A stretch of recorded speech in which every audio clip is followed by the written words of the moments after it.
जय माता दी, हर हर महादेव। जिनके यहाँ पितरों का पूजन नहीं होता तो उनके यहाँ पे देवी देवता, उनके कुल की देवी, उनकी इष्ट देवी, उनका इष्ट देवता भी उनकी पूजा स्वीकार नहीं करते हैं।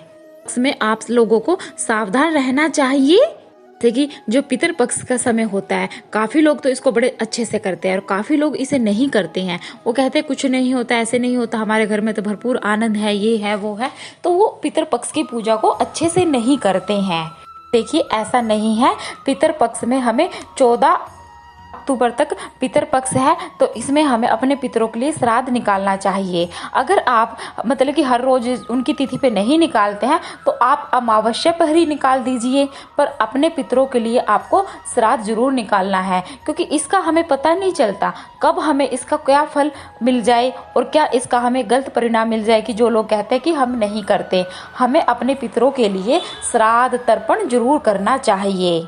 ऐसी मान्यता है कि पितर लोक से पितर अपने अपने घरों में आते हैं, रूप में आते हैं, पर वह घर के अंदर नहीं आते, वह घर की छत पे रहते हैं, कि बेड़े में जाते हैं। जो छाया वाला होता है ना, जो जहाँ पूरा घर छपा होता है, उसके नीचे नहीं जाते। बस पितर जगह में पितर रहते हैं। आंगन, घर, छत के नीचे, घर की दहलीज पर, यहाँ पर हमारे पितर बैठे होते हैं।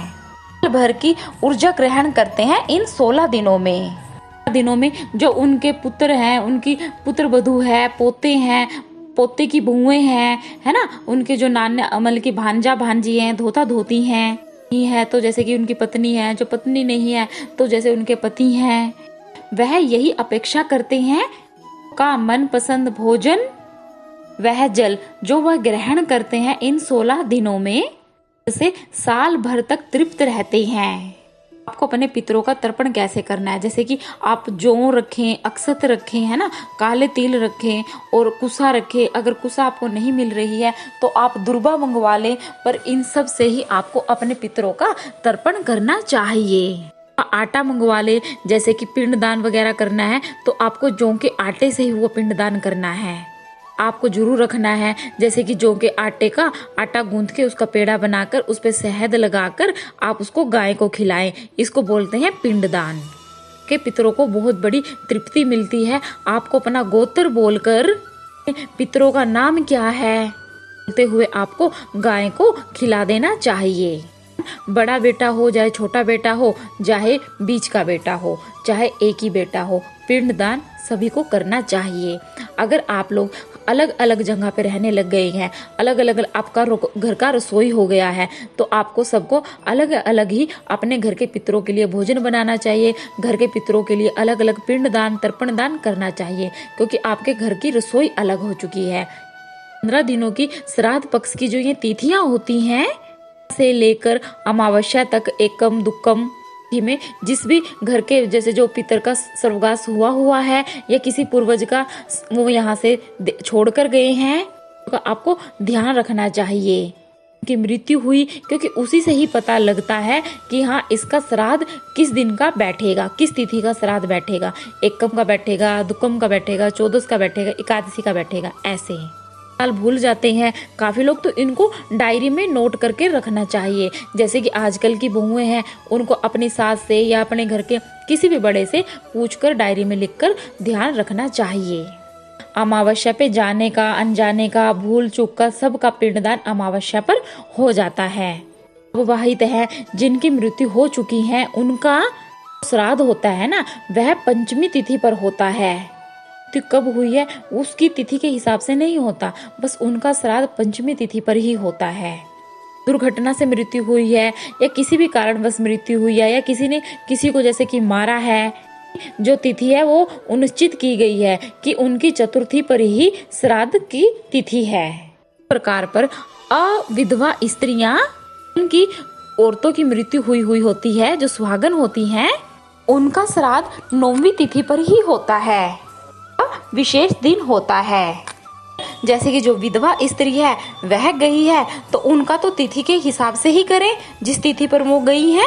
आप अमावस्या पे कर दें, क्योंकि अगर आपको तिथि याद नहीं है, तो मोक्ष अमावस्या इसीलिए मनाई गई है कि जिनको किसी का भी अपने श्राद्ध पक्ष याद नहीं रहता है या कि कोई भूल गया है या नहीं ज्ञात है तो वह अमावस्या पे कर सकते हैं। पिंडदान वगैरह दान पुण्य अमावस्या पे कर सकते हैं। गौ को खाना खिलाना, ब्राह्मण को भोजन कराना वह पितर अमावस्या पे कर सकते हैं। पितर पक्ष में आप लोगों को सावधान रहना चाहिए। ये हैं जो आपको श्राद्ध पक्ष में करनी चाहिए, जिससे आपके पितर आपसे प्रसन्न होंगे, आपको आशीर्वाद देंगे।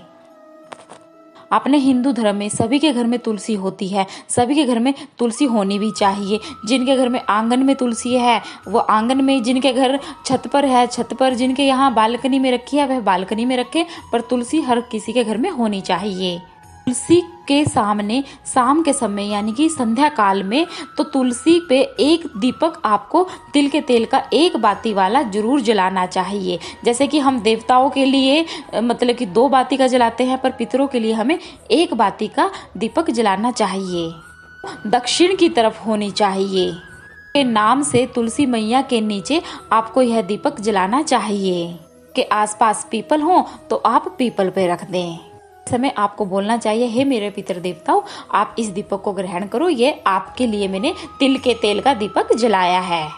जैसे कि जो पितर अमावस्या आएगी, पितर मोक्ष अमावस्या है, उस दिन गाय के देसी घी का कच्चा दूध लेकर आपको तुलसी जी की जड़ को सींचे।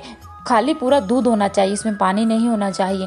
तुलसी की जड़ को, पीपल की जड़ को और आंवले की जड़ को सींचे। सीधा पितरों को तृप्ति मिलती है। करने से आपके पितर आपसे खुश होते हैं, आपको धन वृद्धि का आशीर्वाद देते हैं, वंश वृद्धि का आशीर्वाद देते हैं, आरोग्य का आशीर्वाद देते हैं। आपके घर में आर्थिक स्थिति होती है, आपके घर को दुर्घटना से बचने का आशीर्वाद देते हैं। आपको ऐसे करनी चाहिए, आपके घर के पितर आपसे प्रसन्न होंगे तो आपके घर का भोजन देवता भी ग्रहण करेंगे। किनारे पे नहा रहे हैं तो आपको गीले कपड़ों में ही जल देना चाहिए। बोलते हैं जैसे कि जो मन से, दिल से, कहते हैं ना, श्रद्धा से किया हुआ श्राद्ध, इसे इसीलिए श्राद्ध पक्ष कहा जाता है। पक्ष में जो एकादशी पड़ेगी यानी कि यह एकादशी 10 अक्टूबर को पड़ेगी, इसी में आप आंवले का मुरब्बे का भोग लगाएं, पितरों को आप लोग भी खाएं और अपने पितरों को भी आंवले का भोग जरूर लगाएं। आप वही मुरब्बा आपको आंवला ब्राह्मण को भी दान करना चाहिए। जितना आप आंवला दान करेंगे उतना ही सोना दान करने का आपको फल मिलेगा। मुरब्बा आराम से मार्केट में मिल जाता है, उसको खरीद ले, कटोरी में रखे, पहले पितरों को भोग लगाएं, फिर आप उसे ब्राह्मण को दान दे दें। साल जैसे कि इसी साल गए हैं तो उनके श्राद्ध नहीं होता, जैसे कि उनको ना 12 महीने तक यानी कि 1 साल तक उनको कहाँ स्वर्ग लोक जाना है, नरक जाना है, जहाँ भी उनको जाना है वह उनका विषय चलता रहता है, इसलिए उनका श्राद्ध 1 साल तक नहीं करते। उनका आप दान वगैरह कर सकते हैं, जो पर उनका जो तर्पण होता है, पिंड दान का तर्पण होता है, वह नहीं लगेगा। घर में हर रोज रसोई में यानी कि कढ़ाई आपके चूल्हे पर जरूर चढ़नी चाहिए। जैसे कि जो भी आप उनके लिए खीर बनाएं या आप उनके लिए पूरी बनाएं या आप उनके लिए हरी उड़द की के आप उनके लिए बड़े बनाकर दे सकते हैं। उसमें नमक दही वगैरह नहीं डालना है, सिर्फ सादा उसको भिगोकर दाल को पीसकर उसका बड़ा बनाकर आपको पितरों को भोग लगाने चाहिए। आप पितर पक्ष की जब पूजा करते हैं तो आपको छत के नीचे नहीं करनी है, आपको आंगन में, खुले में, द्वारे में पितर पक्ष की पूजा करनी चाहिए, उनका तर्पण करना चाहिए। अंदर बिल्कुल नहीं करनी चाहिए, ये प्रेत पूजा मानी जाती है। करने के बाद आपको अमावस्या के दिन अपने पितरों से प्रार्थना करनी चाहिए, हे पितरदेव, इन 16 दिनों के अंदर, इन 16 दिवसीय श्राद्ध के अंदर मैंने किया है, पिंडदान किया है, आपको तृप्त करने का हमने पूरा प्रयास किया है, स्वीकार करे, हमसे भूल चूक हुई है जो उन्हें माफ करे। अंतिम आप उनको खीर में थोड़ी सी आग जलाकर उनमें लास्ट में आग खीर की आहुति देकर आप उनसे माफी क्षमा मांगे। जब आप अपने लोक को प्रस्थान करें, को आप आशीर्वाद दें, को प्रस्थान करें, हम लोगों को घर में आशीर्वाद का आप रखकर जाए, जिसे हम सुखी रहे, समृद्ध रहे और अगले साल हम आपका श्राद्ध पक्ष और जोर शोर से करें। श्राद्ध पक्ष में, अगले पितर पक्ष में आप लोगों का घर है, फिर आप लोगों का आगमन होगा और अच्छे से हम करें, ये पुण्य आपको बोलना है। वीडियो पसंद आ रही तो वीडियो को लाइक करें, चैनल को सब्सक्राइब कर वीडियो को आगे शेयर करें।